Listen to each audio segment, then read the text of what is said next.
हम अगर डिविडेंड देना शुरू कर दिए तो अभी जो लोगों के शेयर कैपिटल है 1000 है 2000 है, वो उसमें से 10% 20% ये हो सकती है। और वैसा अगर उन्होंने किया तो हमारी बैंक जो 55 कोटि की है वो जल्दी ही, मैं जैसा बताया कि हमारी कोशिश रहेंगी पूरी कि हम 100 कोटि की हो जाएंगे। अपन लोग बैंक नहीं चला सकते, उनकी बहुत सारे लोगों की धारणा थी, हाँ। मगर हम अभी 32 साल से बैंक अच्छे से चला रहे हैं, तो धारणा उनकी झूठ हो गई। आज हमारे रेलवे के पूरे बड़े से एम्प्लॉयज़ है जो उनका सैलरी हमारे रेलवे से होता है और उनका सैलरी डिडक्शन भी हमारे अकाउंट से होता है। सफाई कर्मचारी नागपुर महानगर पालिका के, वो सफाई कर्मचारियों के हम ऋण देते हैं, कर्जे देते हैं और वो भी आज हमारे उनका भी सैलरी हमारे बैंक से होता है। ऐसे बहुत से सेंट्रल गवर्नमेंट के लोग हैं, स्टेट गवर्नमेंट के लोग हैं जिनकी सैलरी हमारे बैंक से होती है और हम उनको लोन भी देते हैं। बैंक ने जिस तरीके से एनपीएस कम किए, उसके बाद में डिपॉजिट्स बढ़ाए, विश्वासार्हता लोगों की जीती और आज जैसा कि चेयरमैन साहब ने बताया कि 27 कोटि से बैंक अभी 55 करोड़ तक हो चुकी है। और उसके बावजूद जो कंट्रोलिंग अथॉरिटीज़ है लाइक आरबीआई, उन्होंने भी अपना शेरा या अभिप्राय जो दिया हुआ है उन्होंने सेटिस्फैक्ट्री दिया हुआ है। एक बात मैं बड़े फ़ख्र के साथ यह बताना चाहूँगा कि आरबीआई के अथॉरिटीज़ ने एक मामला तो ऐसा रखा हुआ है कि we are very satisfied that during our entire audits we never have found any type of corruption in the bank. तो ये हमारे लिए एक बहुत बड़ा सर्टिफिकेट हुआ है। इस रिकवरी कमेटी में इतना रिकवरी करके बताया, जो 27 करोड़ में जितनी रिकवरी थी आज 55 करोड़ में ही उससे कम रिकवरी, यानी मतलब आप समझ सकते हैं कि कितना रिकवरी हो गया होगा। 27 करोड़ में जितनी रिकवरी थी उससे ही कम अभी 55 करोड़ में जब ब्रांच अंबेडकर बैंक गई है तो कितनी कम हो गई होंगी रिकवरी, ये आप सोच सकते हैं। आवाज इंडिया टीवी में आपका स्वागत है और इस वक्त आप देख सकते हैं हमारे स्टूडियो में डॉक्टर बाबा Saheb Ambedkar urban cooperative bank limited का जो चुनाव होने वाला है, तो उसके समता पैनल के सभी जो संचालक होने जा रहे हैं ऐसे लोग हैं। अब ये मतदाताओं पर निर्भर है कि वो किसे चुनते हैं। तो हमारे साथ में इस वक्त सभी जो उम्मीदवार है वो है, और सबसे इम्पोर्टेंट बात जो है कि ये जो डॉक्टर अंबेडकर बैंक है, इस बैंक की स्थापना से ही जो सबसे इम्पोर्टेंट कड़ी इस बैंक के लिए रहे हैं गुलाबराव वनकर सर, वो भी हमारे बीच में है। सर आपका बहुत बहुत स्वागत है और आप सभी का बहुत बहुत स्वागत। जिस तरह से बैंक का चुनाव होने जा रहा है और आप समता पैनल के माध्यम से इस बार मैदान में हैं, आप इसके पहले दूसरे पैनल में थे, सहकार पैनल में थे और वहाँ पे कई सालों तक आपने अध्यक्ष स्थान भी निभाया। तो अचानक से आपने शिफ्टिंग क्यों किया? मैं थोड़ा सा पुराना कुछ बोल सकता क्या? हाँ, आप बिल्कुल बिंदास बोलिए। वैसा मैं प्राध्यापक गुलाबराव वानकर, संस्थापक उपाध्यक्ष और विद्यमान अध्यक्ष। अभी जो हमने 2 पैनल का कपल किए यानी मर्जर किए, पहले जो कहा जाता था सहकार पैनल और समता पैनल, उसके पीछे बहुत सारा कारण है। हमारा एकमेव उद्देश्य है कि जो महामानव के नाम से बैंक है doctor Baba Saheb Ambedkar urban cooperative bank, किसी भी हालत में वो बैंक को किसी भी प्रकार की हानि नहीं होना चाहिए, ये हमारा एकमेव उद्देश्य सामने रख के हमने दोनों पैनल का मर्जर किया। पिछले 1 साल से हमको थोड़ा सा ऐसा लग रहा था कि आगे चल के बाकी जैसे महाराष्ट्र की कुछ बैंक के डॉक्टर बाबा साहेब अम्बेडकर के नाम से बैंक थी, वो बैंक चली गई है, वो नौबत हमारे बैंक में नहीं आना चाहिए और अच्छे लोग ये बैंक चलाना चाहिए और अपने जो वोटर है या अपने जो सभासद है उनको जितनी अच्छी सुविधा दे सके उतनी सुविधा देने का हम कोशिश करेंगे। जैसा हमारे ये 7 साल में पहले उसका शेयर कैपिटल करीब 27 कोटि था, आज मिति को अपने बैंक का शेयर कैपिटल यानी बैंक का पोजीशन बैंक अपनी 55 कोटि की हो गई है। और दूसरा एक नामिन्य, इतने साल से हम उसके पहले किराए की बैंक थी, 3 ब्रांचेस। अभी लक्ष्मी नगर की जो मेन ब्रांच है वो हमने अपने खुद के भूखंड पे 2 मंजिली अच्छी इमारत खड़ी की है और वह हेड ऑफिस और मेन ब्रांच है। साथ साथ हम लोगों को ये भी बताना चाहते हैं कि हमारी व्यवस्था है कि हम डिविडेंड नहीं दे सके, उसको कारण यह है बैंक में मुनाफा है, हम पैसे अलग से निकाल के रखते हैं, मगर आरबीआई हमको परमिशन देती नहीं है, क्योंकि बहुत सारे लोगों की नाराज़गी है। हमारी 10-10, 15-15 साल से हमारे शेयर कैपिटल है, वहाँ हमको कुछ भी नहीं मिल रहा।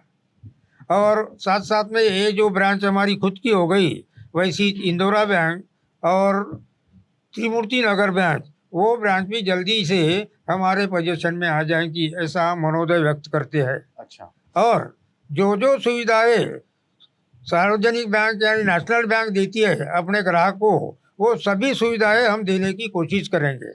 फिलहाल हमने शुरू किया है कि एसएमएस की सुविधा सबको दे रहे हैं, एटीएम की सुविधा बहुत ही जल्दी देने जा रहे हैं, और ऐसा ही उत्तरोत्तर जो दौड़ते हुए नहीं है, मगर हमारे बैंक की प्रगति धीरे धीरे हो रही है।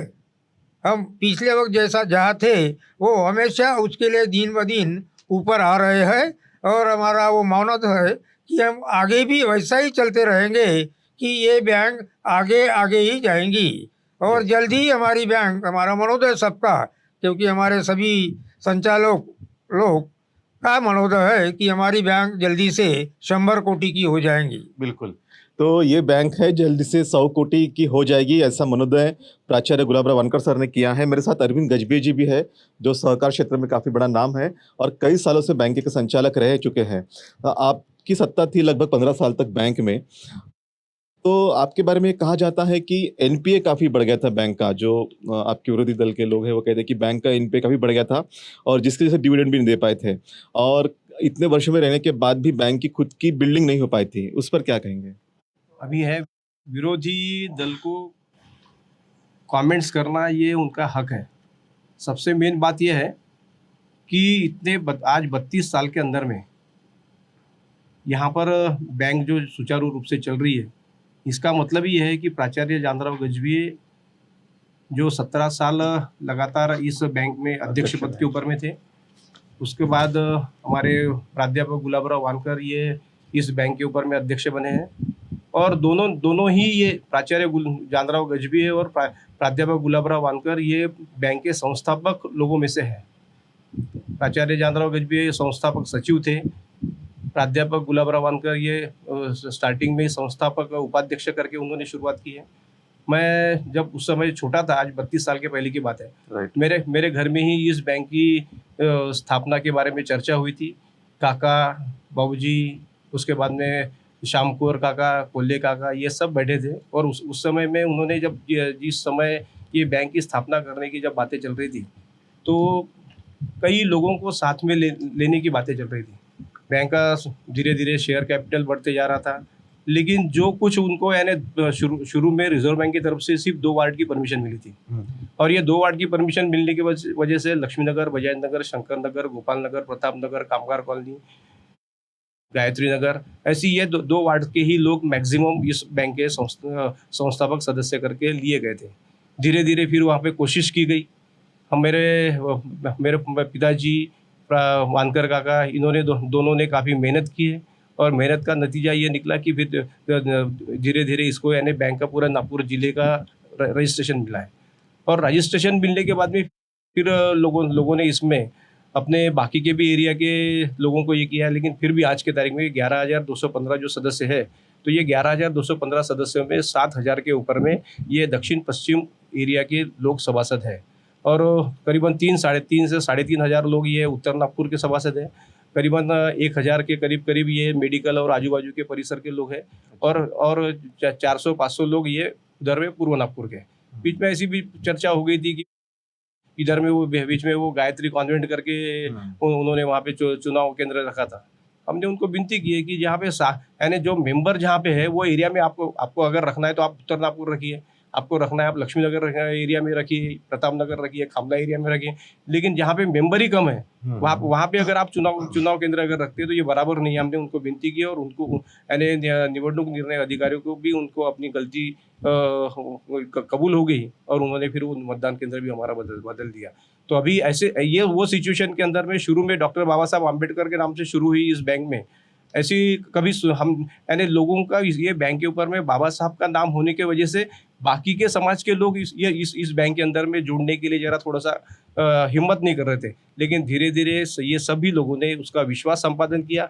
सभी समाज के सभी लोग साथ में जुड़ते गए और आज के तारीख में बैंक कोई भी अगर कोई बिजनेस भी रहो या कुछ भी रहो तो शुरू के समय में 2-4-5 साल 10 साल उसको खड़ा करने में मेहनत लगती है, और जब बच्चा बड़ा हो गया और बच्चा बड़ा होने के बाद तो फिर वो ऑटोमेटिक दौड़ने लगता है। तो वैसे ही शुरू के समय में अपनी समाज के भी कुछ लोगों को ऐसे लग रहा था कि बैंक का लोन लिए तो शायद सेंट्रल गवर्नमेंट की तरफ से या स्टेट गवर्नमेंट की तरफ से ये लोन माफ़ हो जाएगा। ऐसी जो धारणा बनी थी उसकी वजह से काफ़ी लोगों ने उसको लोन रिपेमेंट करने में थोड़ी सी कुचराई की थी, लेकिन धीरे धीरे लोन का रिपेमेंट भी होते गया, लोन भी मिलते गया, बैंक की पोजीशन भी अच्छी बनती गई, और बैंक की पोजीशन अच्छी बनने के बाद में अभी बैंक के वो ये जो है माड़ा का वो प्लॉट था, माड़ा के प्लॉट से ये रजिस्ट्रेशन मिलाने के लिए मैं कम से कम बम्बई के माड़ा के ऑफिस में 10 बार खुद अकेला गया हूँ, और वो रजिस्ट्रेशन भी मैंने वहाँ से लेके आया था। उसके बाद में वानकर काका बाबूजी इन्होंने काफ़ी मेहनत की है, और हमको ये पूरे हमारे पैनल के सभी सदस्यों को ये विश्वास है कि ये प्राचार्य जानराव गजबे और प्राध्यापक गुलाबराव वानकर ये दोनों साथ में आने की वजह से अभी किसी प्रकार का कोई डर नहीं लगता है, और सब लोगों का जो यानी सब हम जहाँ भी प्रचार के लिए जा रहे हैं तो सभी लोगों का जो उत्स्फूर्त प्रतिशत जो मिल रहा है उसके वजह से समता पैनल के सभी 21 के 21 उम्मीदवार चुन के आएंगे, ये मुझे विश्वास है। और वो विश्वास के भरोसे ही और लोगों का हमारे साथ में जो जिस तरीके से जो रिस्पांस मिल रहा है वो रिस्पांस देखते हुए वो विश्वास को हम अपने लेवल के ऊपर में फिर से उसको कामयाब करने की पूरी कोशिश करेंगे। और जो एनपीए की बात आपने बोला है, वो एनपीए का भी धीरे धीरे अभी जो नए लोन्स आ रहे हैं, नए रिकवरी आ रही है, तो उसकी वजह से रिकवरी भी कम हो गई, रिकवरी ज़्यादा हो गई है, रिकवरी ज़्यादा होने की वजह से एनपीए भी कम हो गया है। और ये साइकिल है, कोई भी फाइनेंशियल इंस्टीट्यूट में अगर आप सोचेंगे तो यानी कभी रिकवरी रुकती है, कभी बढ़ती है, तो ये रेगुलर ये साइकिल चलने वाली है। तो ये साइकिल की इसमें हमारा जो यहाँ पे जो यंग पूरे यहाँ पे बैठे हुए शायद राजेश जी हाथीबेड़ा और विलास जी और गावंडे और विलास जी गजबी है, ये छोड़े तो बाकी के सभी यहाँ पे संचालक ही है। तो अभी विरोधी लोग ये भी बोलते हैं कि नहीं ये बुजुर्ग लोगों का पैनल है। अरे ये हम क्या बुजुर्ग है क्या? हम तो जवान है बिल्कुल, और पूरी ताकत के साथ पूरी शिद्दत के साथ में इलेक्शन लड़ने वाले और हम सब चुन के आने वाले हैं, और वो विश्वास के साथ में हम चुनाव को सामने जा रहे हैं। बिल्कुल। तो हमारे साथ में जो है बैंक के संचालक अरविंद गजबीर जी ने अपना एक विश्वास भी व्यक्त किया और बैंक का एनपीए कैसे घट जाएगा और किस तरह से बैंक और आगे बढ़ेगी, इस तरह की बातें रखी। जैसा कि सर ने कहा कि कुछ लोगों का ये दावा भी है कि प्राचार्य जानराव गजबीर जी और प्राचार्य गुलाबराव वानकर दोनों काफ़ी अनुभवी लोग हैं, लेकिन यंग्स नहीं है। तो आपने तो वैसे कहा, लेकिन अनिल नगरानी जी भी हमारे साथ में है जो काफ़ी यंग है वैसे, तो इस पर आप क्या कहना चाहेंगे? सभी डॉक्टर बाबा साहब आम्बेडकर कोऑपरेटिव बैंक के सभासदों को मेरी तरफ से, मेरी पूरी हमारे पैनल की ओर से सप्रेम जय भीम, नमस्कार। ये बहुत अच्छा प्रश्न आपने किया हुआ है अमन जी। असल में डॉक्टर बाबा साहब आम्बेडकर कोऑपरेटिव बैंक पिछले 7-8-10 सालों में जिस तरीके से प्रगति पथ पर है, उसके रिजल्ट्स हमारे बैंक के शेयर होल्डर्स को दिखाई पड़े हुए हैं, और उसका एप्रिसिएशन भी लोगों ने इमीडिएट हमको दिया हुआ है। मैं एक बात बता देना चाहता हूँ कि एक कहावत है इंग्लिश में, oldest is the wisest, and ये बैंक चलाना कोई सीमा पे जाके लड़ाई लड़ने वाला काम तो है नहीं। इसमें फाइनेंशियल इंस्टीट्यूशंस में जिस तरीके का एडमिनिस्ट्रेशन, जिस तरीके की ऑनेस्टी, जिस तरीके का प्रामाणिकपना, जिस तरीके की नेकी और ईमानदारी के साथ में किया जाता है, उस तरीके से चलाने वाले लोगों पे बैंक के 12,000 खातेदारों ने और शेयर होल्डर्स ने विश्वास डाला हुआ है। मैं एक बात कहना चाहता हूँ कि आज बैंक की जो परिस्थिति है, चाहे जो कोऑपरेटिव बैंक्स या इंस्टीट्यूशंस है, उस पर कंट्रोलिंग अथॉरिटीज़ रहती है, लाइक आरबीआई हो गया है, सेंट्रल गवर्नमेंट का फाइनेंस मिनिस्ट्री का एक कंट्रोल होता है, स्टेट गवर्नमेंट के कोऑपरेटिव डिपार्टमेंट का एक कंट्रोल होता है। उन्होंने दिए हुए डायरेक्टिव्स के मुताबिक उस फ्रेम में रह के फ्रेमवर्क चलता है। अब यहाँ पे जहाँ पे टीम वर्क होगा, जहाँ पे कलेक्टिवली डिसीजंस होंगे, सारे चुन के आए हुए सभासद और शेयर अपने संचालक डायरेक्टर्स ये डिसीजन लेंगे, तो समाज के प्रति और शेयर होल्डर्स के प्रति फायदे के निर्णय लिए जाएंगे।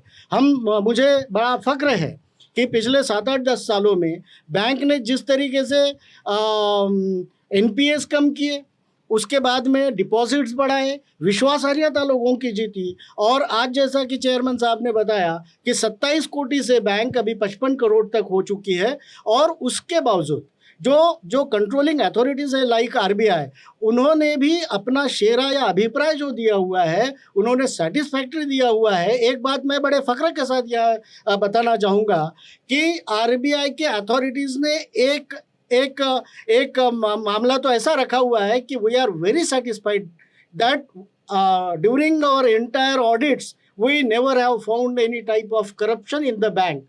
तो ये हमारे लिए एक बहुत बड़ा सर्टिफिकेट हुआ है।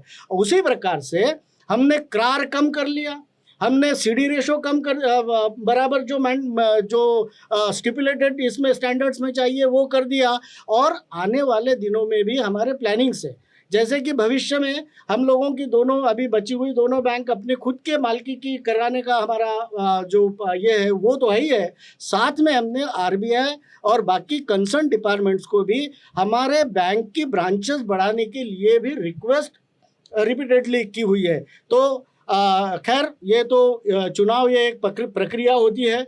दूसरे पैनल भी हमारे साथ वाले ही लोग हैं, हमारे भाई बंद हैं, तो हमको कोई किसी के बात से विरोध नहीं है या विरोध नहीं करना चाहेंगे, लेकिन पब्लिक डोमेन में या शेयर होल्डर्स के डोमेन में जब दो पैनल्स जाएंगे तो तोल मोल तो वही करने वाले हैं। और मैं आपके माध्यम से शेयर होल्डर्स को ये विश्वास दिलाना चाहता हूँ कि अच्छे लोगों के हाथ में ये बैंक अगर रही तो उसकी प्रगति उत्तरोत्तर तो होगी ही होगी, लेकिन उसकी पेस या उसकी गति भी ज़्यादा रहेंगी। मैं आप सभी लोगों को धन्यवाद करता हूँ।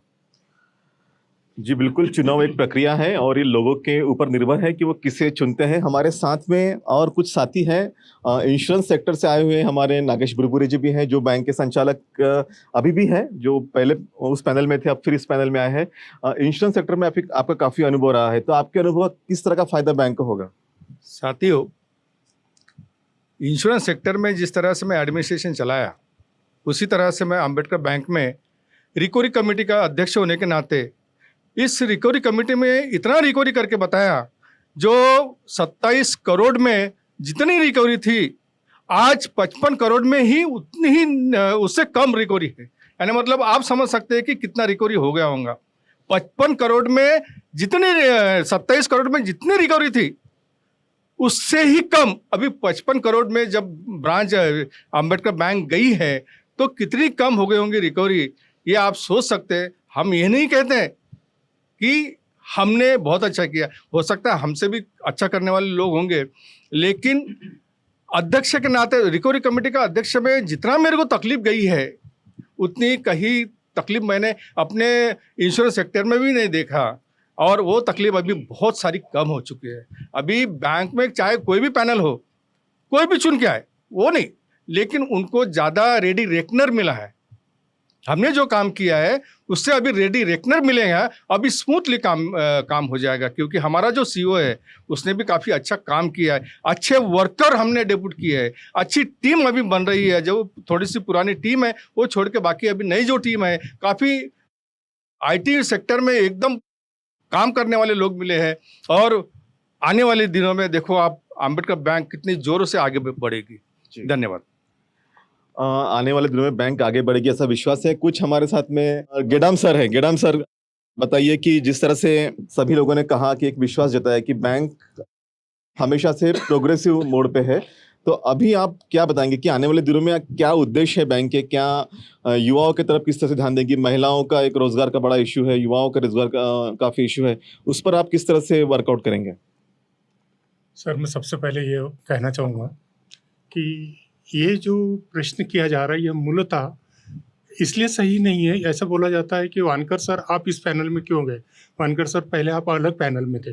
सर मैं इसको इस दृष्टि से देखूंगा कि यह बैंक स्थापना से लेकर पिछले 4 इलेक्शन अगर हम देखें तो यहाँ हमेशा 2 गुट रहे हैं, 2 पैनल रहे हैं। ये 2 पैनल जो भी थे वह एक ही समाज के 2 भिन्न व्यक्ति थे, सिर्फ नाम उनका अलग था। एक जानराव जी गजभिये सर, एक दूसरे हमारे वानकर सर, इतना ही फर्क था, बाकी कोई फर्क नहीं था। ये जो अभी पिछली बार जो हम चुनकर आए थे उस वक्त भी हमारा बलाबल 11 वर्सेस 10 था सर।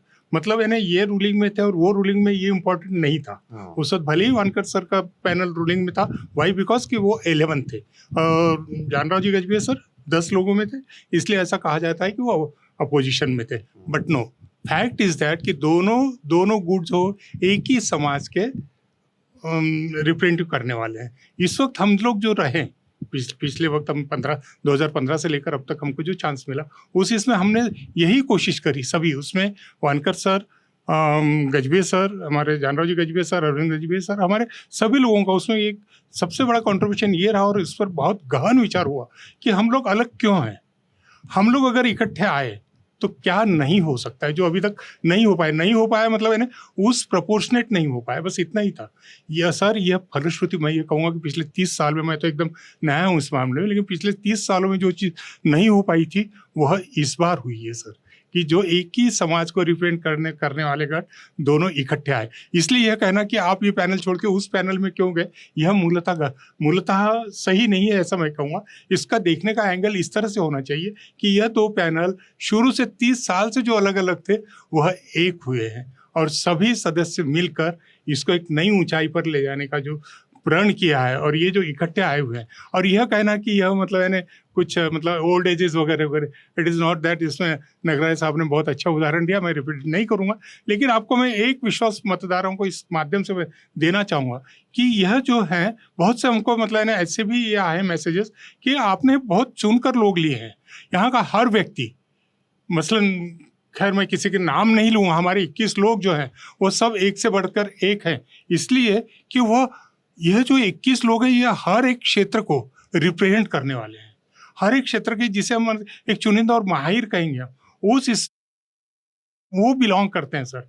इसलिए ये ऐसा नहीं है कि बस मतलब है ना ये ले लिए वगैरह वगैरह, it is not that, it is with wilful thought, with बहुत सोच समझ कर कि समाज के सभी क्षेत्र को रिप्रेजेंट करने वाले लोगों को हमने लिए हैं। हमको पूरा विश्वास है कि आने वाले दिनों में ये जो डिविडेंड वगैरह का मुद्दा है, ये जो थोड़ा सा अगर रिजर्व बैंक या बैंकिंग क्षेत्र का नॉलेज रखते होंगे वह समझ पाएंगे कि रिजर्व बैंक ने कैसे कैसे मतलब यानी कोऑपरेटिव सेक्टर पे बंधन लाए हुए हैं। लेकिन हम ये कह सकते हैं कि आज हमारे एनुअल मीटिंग में भी हमने ओपनली बताए थे, अभी हमारे जस्ट लास्ट ईयर जो हमारी एनुअल मीटिंग हो गई, anybody can come and see कि हमारा ऑडिट रिपोर्ट जो है वो, और जिसको रिजर्व बैंक ने एक्सेप्टेड किया, we are not only on paper but it is factual कि हम मतलब मैंने प्रॉफिट में है and we are very much sure कि आने वाले पीरियड में we will have bargaining with reserve bank also.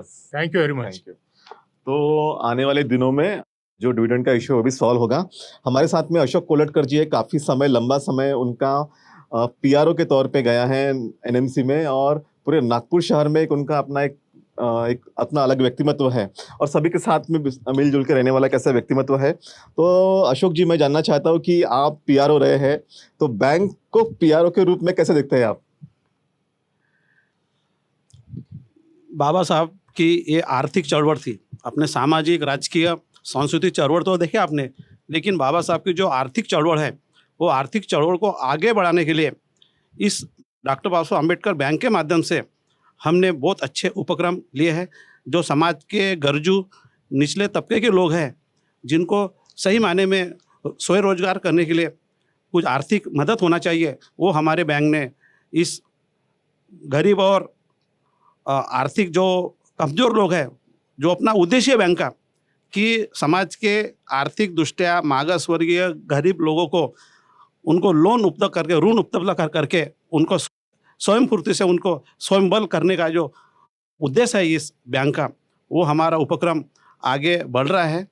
और इस बैंक के माध्यम से हम अच्छे यानी जो गरजू लोग हैं उनको लोन देकर उनका हौसला बढ़ा रहे हैं खुद के जीवन सुधारने के लिए।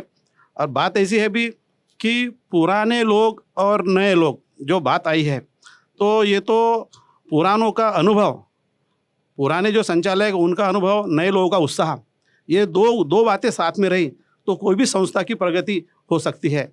पुराने लोग कोई नहीं है, सब जवानी लोग हैं। और पुराने लोग जानराव गजभिया वानकर साहब है, आज इनको तो मैं धन्यवाद देता हूँ कि उन्होंने, इनके दिमाग में कैसा आया कि अपन एक बैंक खोलेंगे बाबा साहब के नाम से। पूरे भारत में बाबा साहब के नाम से एक ही बैंक चल रही है और आज वो 32-33 साल से यानी प्रामाणिकपणे इस समाज के लोगों को न्याय देने का, लोन देने का काम इस माध्यम से चल रहा है। मैं तो दोनों जानराव गजभिया और वानकर साहब को तो धन्यवाद देता हूँ कि सर आपने इतना अच्छा रोप जो लगा है, रोपटा लगा है, उस रोपटे को हम पानी देने का काम हम कर रहे हैं और उस बैंक कैसे आगे बढ़ना चाहिए इसके लिए हमारा सभी संचालक मंडल हमारे प्रयत्नरत है। आज जो बैंक का इलेक्शन हो रहा, उस बैंक के इलेक्शन में जो हमारे पैनल में जो भी संचालक लोग हमारे वरिष्ठों ने लिए हैं, कोई डॉक्टर है, कोई प्राध्यापक है, कोई शिक्षक है, कोई वकील है, कोई सामाजिक कार्यकर्ता है, कोई कर्मचारी नेता है, हर स्तर के लोग हमारे पैनल में हैं और हम सब लोग मिलके बैंक को आगे बढ़ाने के लिए सब सक्षम है। हमारे संचालक जो नए लोग हैं, सर को तो मैं धन्यवाद देता हूँ कि कुछ अनुभवी और अच्छे तरुण लोगों को, पढ़े लिखे लोगों को सर ने एक संचालक करके यहाँ नए पैनल में स्थान दिए हैं।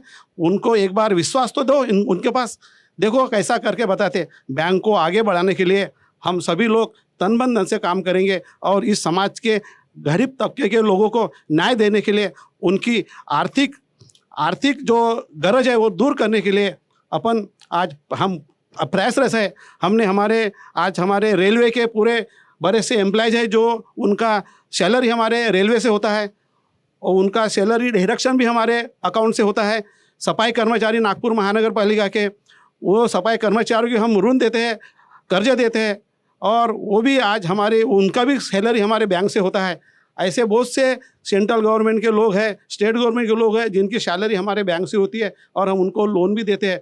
100% हमारी वसूली उन सैलरी के माध्यम से होती है। ऐसा काम हमारा ये एक आदर्श उपक्रम इस बैंक के माध्यम से शुरू है। आने वाले दिनों में हमारे वरिष्ठों का अनुभव और हमारे नए लोगों का उत्साह ये काम आने वाला है और बैंक के उत्तरोत्तर प्रगति के लिए हम सब लोग प्रयासरत रहने वाले हैं। आपसे नम्र विनंती है कि आने वाले पंचवार्षिक चुनाव में समता पैनल के लोगों को बहुमत से चुनकर देकर एक बैंक के प्रगति के बारे में एक अच्छा अवसर हमें प्रदान करें। जय भीम, धन्यवाद।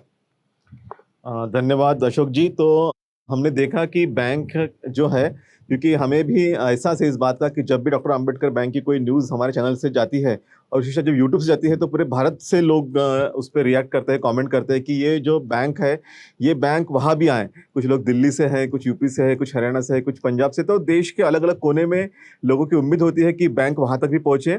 लेकिन डेफिनेटली हमारे लिए गौरव की बात है, आपस में जो भी मतभेद होते रहते हैं, ये तो चुनाव है, चुनाव के बाद सब लोग इकट्ठा मिलते भी हैं। तो लेकिन गौरव की बात ज़रूर है कि अंबेडकर बैंक हमारे लिए एक बहुत बड़ा एक एसेट है, एक इकोनॉमिकल एसेट है कि जो अंबेडकर बैंक की नींव यहाँ पे रखी गई थी नागपुर में और आज वो एक बड़ा वृक्ष बन के उभरा है।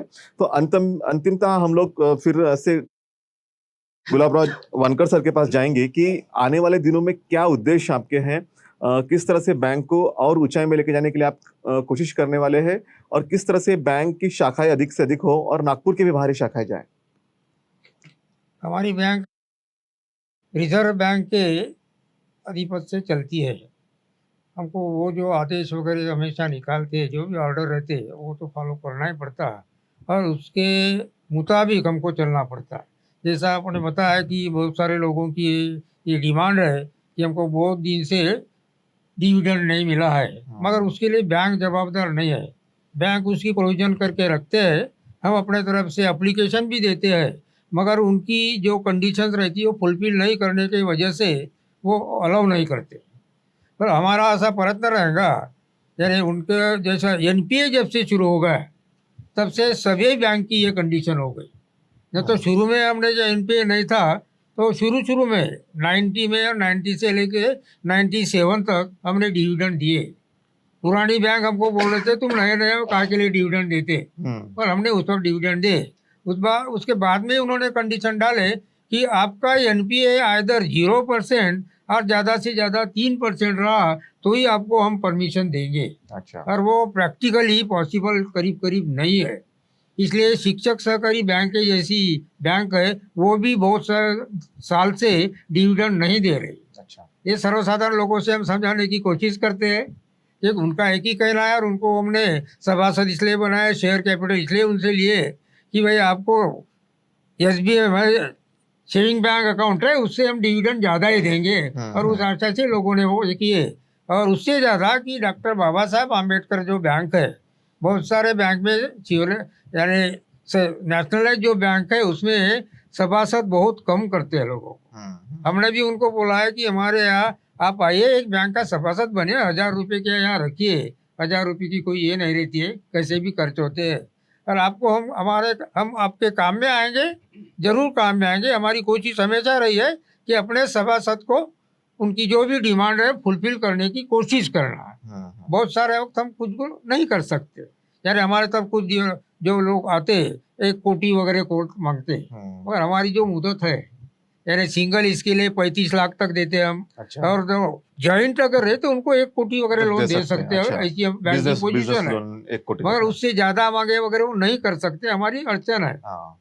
और इसलिए आगे चल के हम सभी हमारे जो ड्रॉबैक्स है इन द सेंस, यानी RBI के दृष्टि से जो ये NPA ज़्यादा है थोड़ा, पूरी कोशिश करेंगे। मगर उसके लिए हमारे जो सभासद है, कर्जदार है, उन्होंने भी हमको मदद करना चाहिए। क्योंकि उनका काम करने के लिए हम उनको पैसे देते, अब फोकट में देते, इंटरेस्ट लेते हैं, फिर भी उनका काम हो जाता तो उनका भी दायित्व ठहरता है कि बैंक का भी लोन जो है बराबर रेगुलर देना चाहिए। उन्होंने अगर इस चीज़ में हमको मदद किया तो हम आपको एश्योर करते हैं सबको कि हम ये जो कठिनाइयाँ है कि हम डिविडेंड नहीं दे सकते, बाकी की ब्रांचेस नहीं खोल सकते, ये हम जरूर करेंगे।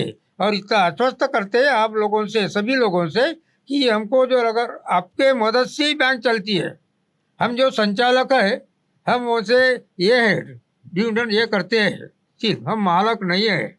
बैंक के मालक एक्चुअली देखा जाए तो भागधारक है, तो 12,500 है, उसमें से सभी के सभी लोन नहीं लेते। वो बैंक के सभासद रहना चाहते, खुश है, तो जो लोन लेते उन्होंने जो अपना बैंक अगर उसका उनके काम आती है तो उन्होंने भी बराबर रेगुलर बराबर ये IMI देके बराबर अपना ये किया, दायित्व पूरा किया, तो बैंक जल्दी से बहुत सारी कठिनाई जो है वर्चुअल है एक्चुअली वो दूर हो सकती है। और उसके भरोसे पे हम ब्रांचेस खोल सकते हैं। क्योंकि इंदौरा में हमारे जब बैंक खोली उसी वक्त हमने लिखे थे गवर्नमेंट को, 10 साल से वैसा हमारा यह है उनके तरफ कि हमको मेडिकल के तरफ ब्रांच होना। क्योंकि नॉर्थ के बाद में साउथ में ज़्यादा से ज़्यादा मेंबर है, और उनकी इतनी डिमांड है कि हम बैंक आने के पहले से वो मकान देने के लिए तैयार है। ऐसा मेडिकल के पास में जो है ना पेट्रोल पंप, उसके सामने वो आए थे हमारे तब, हमारा मकान रेडी है, आप ब्रांच खोलो हमारे तरफ, कोई कठिनाई नहीं जाएगी। वैसी जो हम अगर डिविडेंड देना शुरू कर दिए तो अभी जी लोगों के शेयर कैपिटल 1000 है, 2000 है, वो उसमें से 10% 20% ये हो सकती है। और वैसा अगर उन्होंने किया तो हमारी बैंक जो 55 कोटि की है वो जल्दी, जैसा बताया कि हमारी कोशिश रहेगी पूरी कि हम 100 कोटि की हो जाएंगे। और वो अगर वैसा होगा तो बैंक का नाम भी जाएगा। हमारा संचालक मंडल अगर सभी तरफ से अच्छे से जो काम किए करते हैं वो किए तो उनका भी नाम रहेगा। और ऐसी बाकी इसमें जाएंगी कि लोगों का, इसके पहले मैं बोल देता हूँ कि अपन लोग बैंक नहीं चला सकते, उनकी बहुत सारे लोगों की धारणा थी, मगर हम अभी 32 साल से बैंक अच्छे से चला रहे हैं, तो धारणा उनकी झूठ हो गई। और आगे भी चल के हम दिखा देंगे कि हम आपके बराबरी में हो सके तो आपके ऊपर जाके अच्छे से अच्छे बैंक की सभी को सेवा देंगे, और वो बाकी को किसी को बैंक में नुकसान निकलने की बिल्कुल संधि नहीं देंगे। और अपनी वो जो मैंने रिपीट करता हूँ, हमारी दोनों जो ब्रांच जो अभी किराए की है वो दोनों ब्रांच हमारे बैंक मालकी की हो जाएंगी, ये बिल्कुल पूरी कोशिश रहेंगी। अभी से भी चालू है करीब करीब, मगर वो हो जाएगा, इतना पक्का हमारा है। इसलिए मैं अभी मतदार लोगों को एक बार ये करता हूँ, विनती करता हूँ कि उन्होंने हमको एक बार संधि दे के हम कैसा काम करते हैं वो देखना चाहिए और बैंक को आगे लेते कि क्या वो भी वो संधि देना चाहिए, वो हमारी सब लोगों को विनती है। Yes. धन्यवाद। तो आपने दोनों पक्ष सुने, अब ये वोटर्स के ऊपर डिपेंड है, निर्भर करता है कि वो किसे चुने। तो बहरहाल डॉक्टर अंबेडकर बैंक ये अपने आप में एक बहुत बड़ा एसेट है सोसाइटी के लिए, और जिस तरह से एक आर्थिक मूवमेंट बनी और जिस तरह से लोगों को लाभ भी हुआ, फायदा भी हुआ, तो ये एक ज़रूर है दोनों पैनल की तरफ से गुजारिश कि सभी लोगों ने अपने ईएमआई जो है रेगुलर भरने चाहिए, और इस बैंक को एक ऊंचाई तक पहुंचाने के लिए सभी लोग प्रयासरत है, कोशिश कर रहे हैं। तो आज सारे के मैक्सिमम जो लोग हैं, सभी जो लोग इलेक्शन में खड़े हैं, कुछ लोग नहीं आ पाए, तो उन सबका यहाँ पे आभार व्यक्त करता हूँ। और ये जो बैंक का चुनाव 12 मार्च को होने वाला है, तो इस बैंक के चुनाव में जो है आप अपने विवेक से वोट करें, और आप हमारे बीच में आए उसके लिए आपका बहुत बहुत शुक्रिया। धन्यवाद। धन्यवाद।